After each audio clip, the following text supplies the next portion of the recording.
George VanGuilder. This is Bailey. She's about a 12-year-old mare. And we're going to trim her today.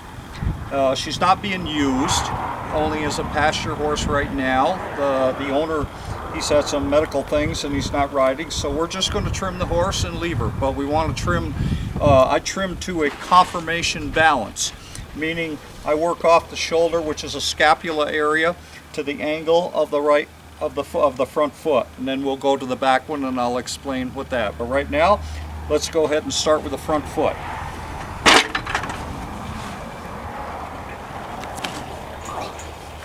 So we're going to clean it out first, and then we'll get an evaluation on what we're going to do for angles and but right now we'll use the back of I use the back of the knife, the back of the hoof knife, to go cleaning it out. It's a lot easier than carrying around a lot of tools.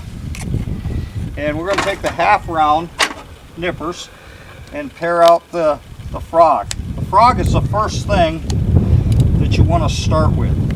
You can do this yourself on your own horses once you learn the mechanics of everything. Learn the nomenclature of the foot and what each tool is used for.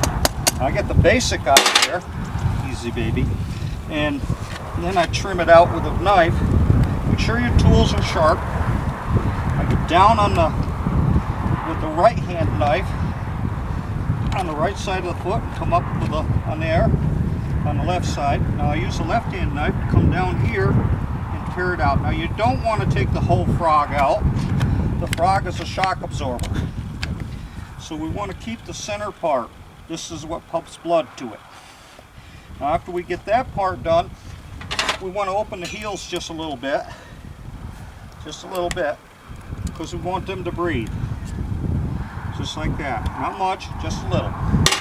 Now we're going to evaluate the foot. I hold it back here by the cannon bone, and I can look down it and I can see it's fairly even on each side. It's not higher on the medial than it is on the lateral, just a whisker.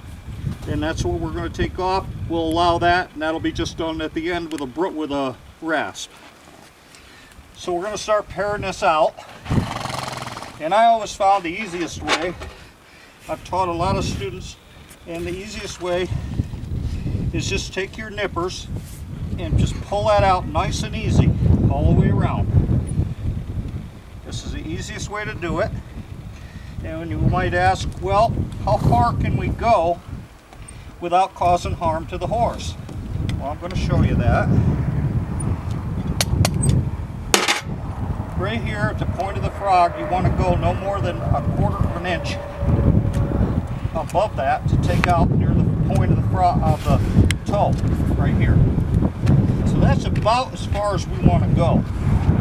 Now the rest we want to make a plane here, keep this nice and level. So now we're going to go back. We got what we call a nipper run. All we got to do is put it in there, follow the line, come right around, overlap your nips. Each cut is a nip. You come up here, you come up like on a wedge shape. Don't take much heel. The biggest problem with doing horses is they chop the heels off and you lose your angle. And this is something we don't want to do. You just gauge it out like that. That's pretty careful. You just pare this out with a knife. We're just relieving any kind of sole pressure. And after you get the top edge off, it's fairly soft. You can be able to pare it out. And that's about as much as you want to do right there. Now we use all of our tools like gauges. You're working on horses is like geometry. It's all angles. So now I can lay that across there and I can see my angle here. I'm a little bit higher on this side. So I'll take a little bit more here. I want to work on the heels first. Now that's pretty even. So now I can look down here and I can start using the heel as my guide and come down a little at a time until I get that nice and level. See how nice and level that is now? I'll use this heel as a guide here and come down around like that. And there, that's pretty good. Now we're going to check this. We check it two different ways because we want one foot the same as the other foot. So we check them with a gauge here. This is called a toe evener. And right now this one is at 3 1/4. We hook it into the cornet band. It's got a little gauge on it, a little hook, and we always get the same measurement. That's 3 1/8, 3 1/4. And now we'll take the angle gauge. This tells me what angle it's at, what degree. And right now we're at 57. And that's going to be good for her. We'll put it down, we'll take a look, and we'll recheck ourselves. And that doesn't look too bad. It's about the same angle as her shoulder, so that's good. Now the next step, I'm going to put that out. We're going to move things around a little bit, and we're going to put it on the stand and get it nice and even. Okay, we're going to take this foot because it's kind of spanned out with a lot of flares on it. It looks kind of ugly with this out here like this. So we're going to go and put it up on the stand and just kind of clean it up. Hey baby.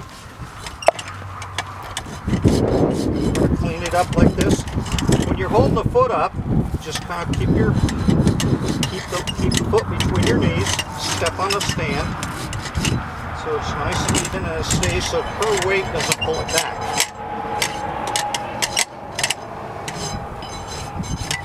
I do one side at a time, and it's nice and even this way. You're concentrating on one section at a time.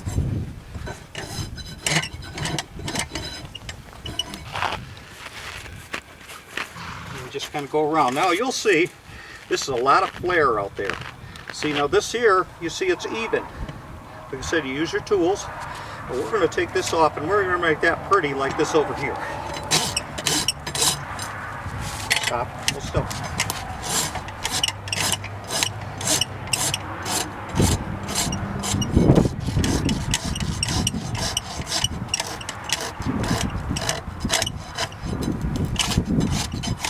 I like to do the bottom first, and then you know how much of the white line you've got that you can work with, and you aren't taking off something you shouldn't take off.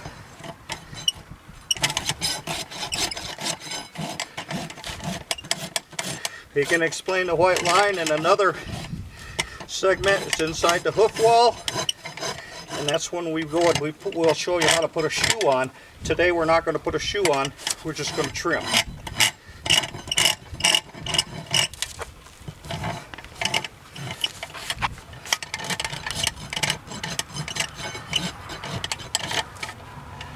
That's so big.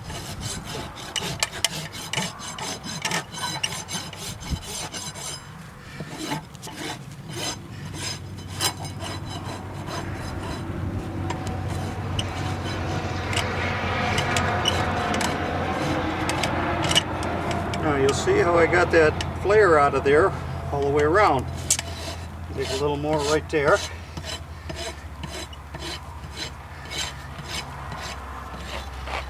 Now when we finished up on this one, we know exactly what we got to do on the other side. There it is, it's finished.